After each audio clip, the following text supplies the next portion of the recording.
Take a look at this. When does a Premier League title wobble turn into a reason to panic? From an Arsenal point of view, it happens the moment Manchester City start appearing in the rearview mirror, and that moment has now arrived for Mikel Arteta and his players. Arsenal were sitting top of the league with a 6-point lead after 12 games last month, a position that has never failed to produce the eventual champion. And yet, history is cruel. Who's that? I'm sorry, 6 Premier Leagues. On the last 3 occasions, Arsenal were top after 12 games. Even with smaller leads, they didn't win the title. And every single time, the same team took it from them. Since going 6 points clear with a 4-1 win over Tottenham on November 23rd, Arsenal have taken just 7 points from a possible 12 draw at Chelsea, a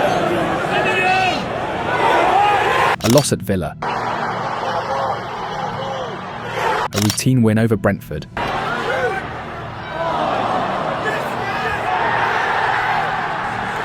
and a painfully narrow victory against Wolves.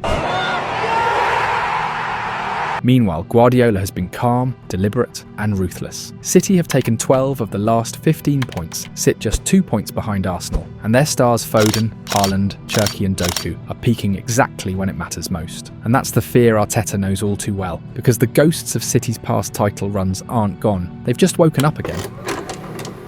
To understand what is coming, we have to remember what came before. Arsenal have finished second in the Premier League 4 seasons in a row. No team has been more consistent under Mikel Arteta, and at the same time, no team has suffered more heartbreak. And nothing hurt more than the collapse of 2022-2023, a moment Arsenal fans and Manchester City fans will never forget. When Arsenal beat Tottenham on the 18th of January 2023, they went 8 points clear at the top. Saka to Ødegaard. Great goal from... Both teams had played 18 matches. The Emirates was dreaming, North London believed. For the first time since the Invincibles, the title felt real, tangible, almost inevitable. But Manchester City moved like a shadow, quiet, patient, ruthless. They didn't panic, they didn't chase, they hunted. And when City smashed Arsenal 3-1 at the Emirates in February, they climbed to the top of the table for the first time since November. On it goes to De Bruyne, cross face of the goal!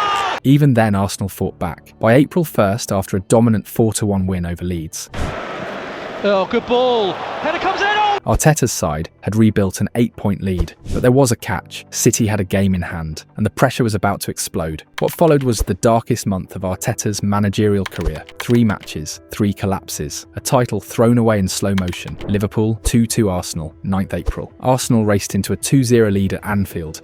Once again to Gabriel Martinelli, looking for Jesus. Then came the clash between Trent Alexander-Arnold and Granit Xhaka.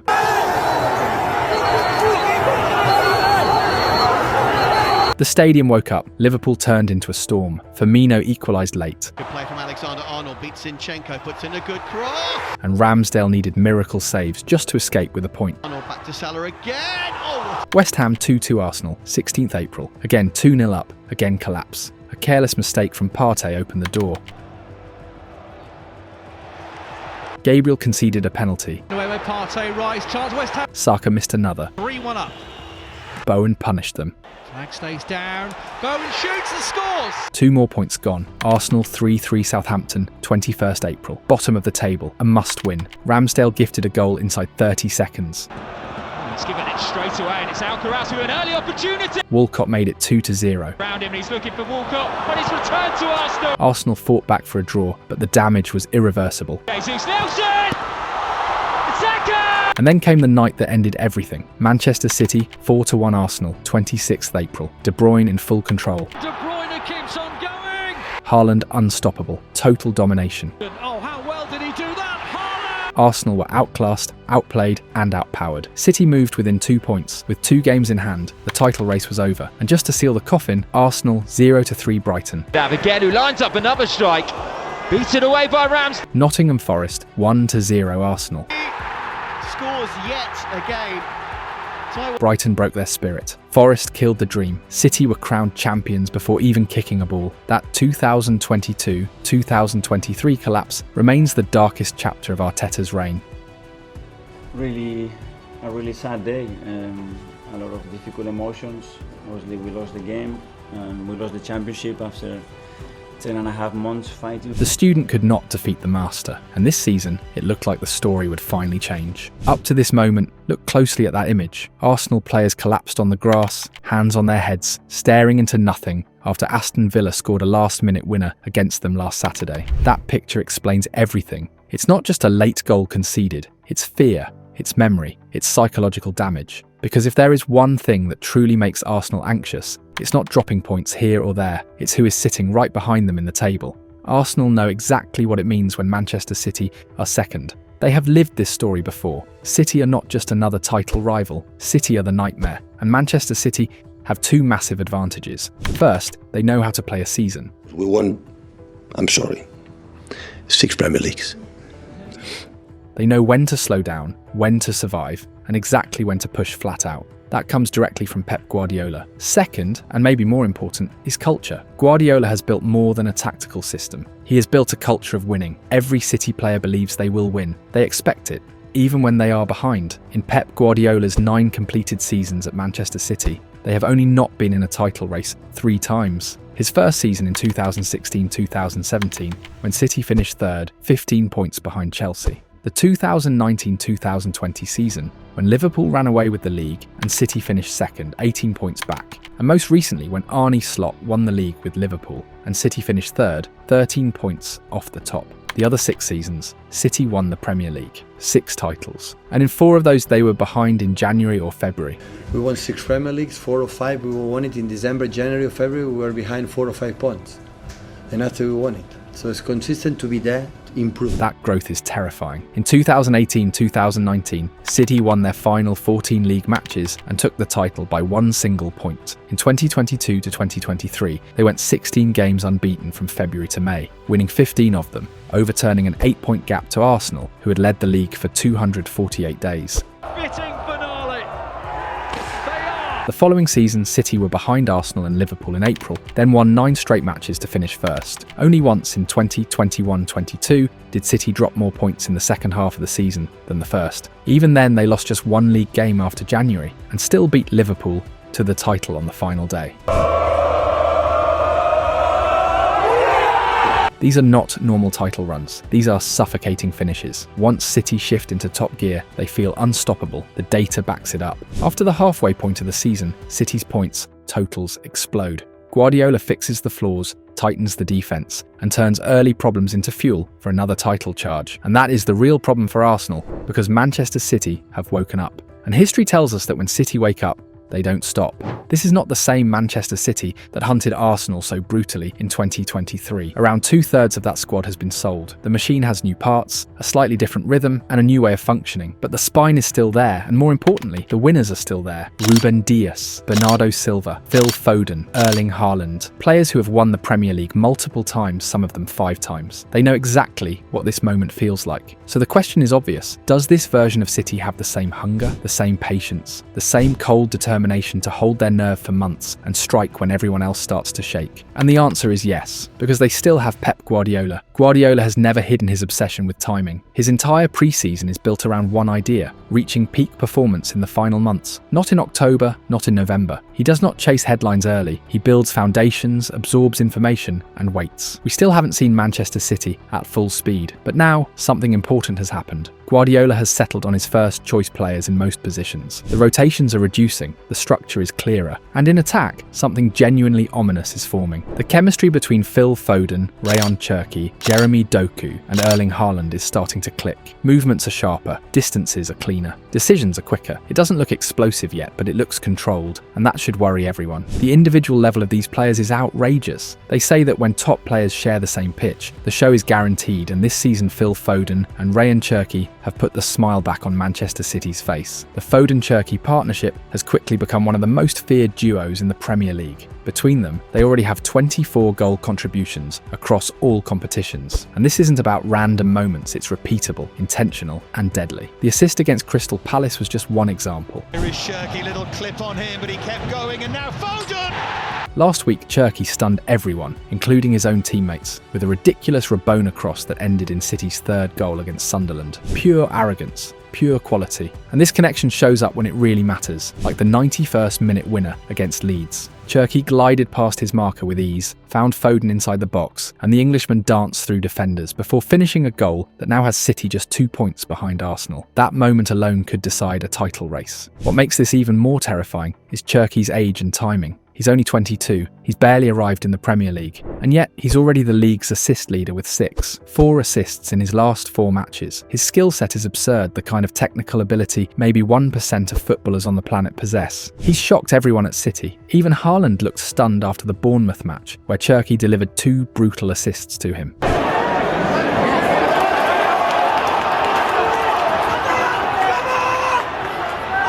And it's not just assists. Cherki has already shown his finishing too, scoring against Wolves and Borussia Dortmund.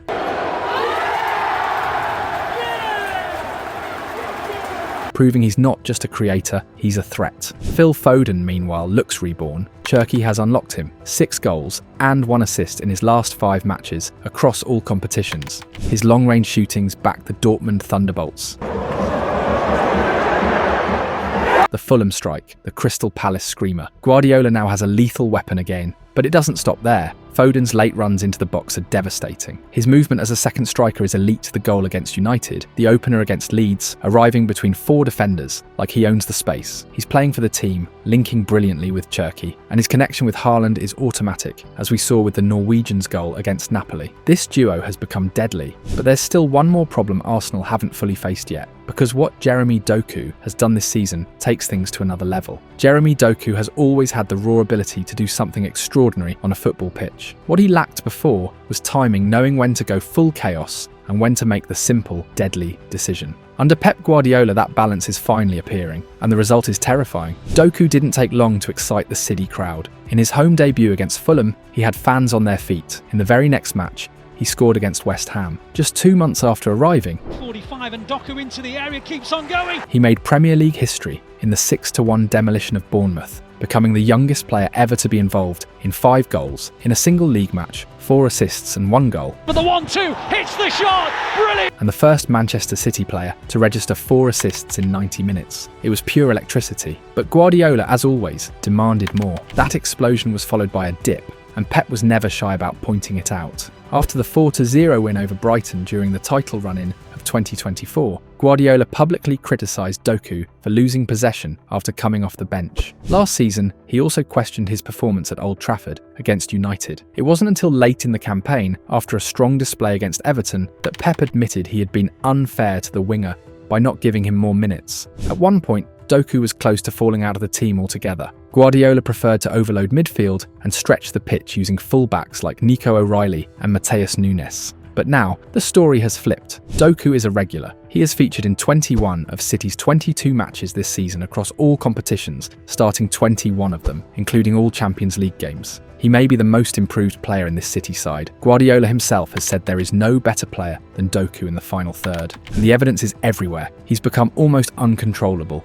as shown by his goal against Napoli, gliding through defenders like they weren't there. The biggest change is his end product. His final touch is sharper, his decision-making is cleaner, and his connection with Haaland is now weaponised. Assists against United, Dortmund, Burnley, Fulham. He's learned how to find the most dangerous striker in the world, again and again. But the performance that truly defined Doku came against Liverpool. Statistically, nobody had produced a similar Premier League display since Eden Hazard in 2019, winning at least 7 duels, completing 7 dribbles, creating 3 chances, and registering 3 shots on target. Hazard did it against a mid-table West Ham. Doku did it against the reigning champions, fresh off beating Real Madrid. While many elite players shrink under the global spotlight, Doku embraced it. He enjoyed it, and he crowned it with a stunning goal, leaving Konate exposed, breezing past him like an amateur, creating the angle and smashing the ball into the corner from outside the box. Fearless, ruthless. So now we've seen it clearly. Doku, Foden, Cherki all exploding at the same time. But here's why Mikel Arteta and all of Arsenal should be truly afraid. Because Pep Guardiola's system has always existed to elevate one man above everyone else. A man who is breaking records.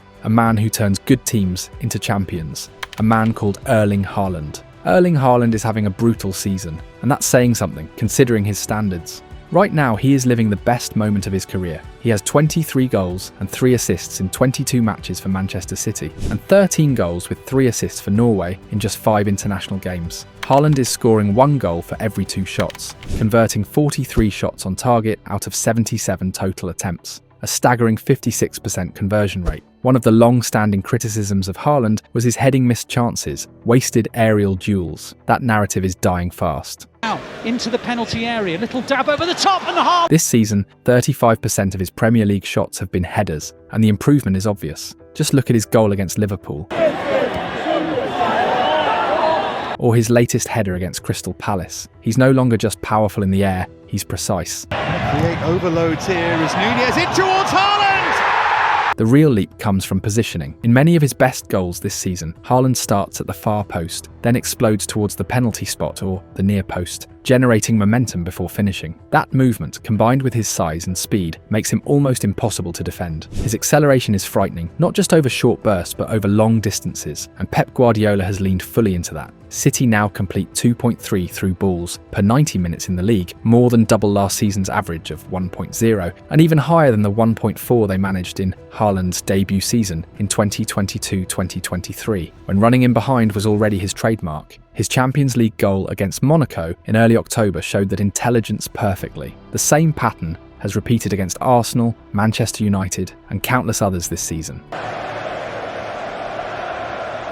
It's not just power, it's timing and awareness. City's willingness to move the ball quickly instead of slowing the game down with long spells of sterile possession has unlocked Haaland even more. In just 15 league matches of the 2025-26 season, he already has 7 shots and 3 goals from counter-attacks, more than in any of his previous full seasons at City. Physically, Haaland looks unstoppable. Mentally, he looks focused. And emotionally, he looks humble. That combination is dangerous, and the records keep falling. Top scorer in World Cup qualifiers, fastest player to reach 100 Premier League goals, fastest player to reach 50 Champions League goals. Most importantly, Haaland has scored 52% of Manchester City's Premier League goals this season, and in this league, goals decide titles. City are now breathing down Arsenal's neck. They've just secured their first big European win of the season in Madrid.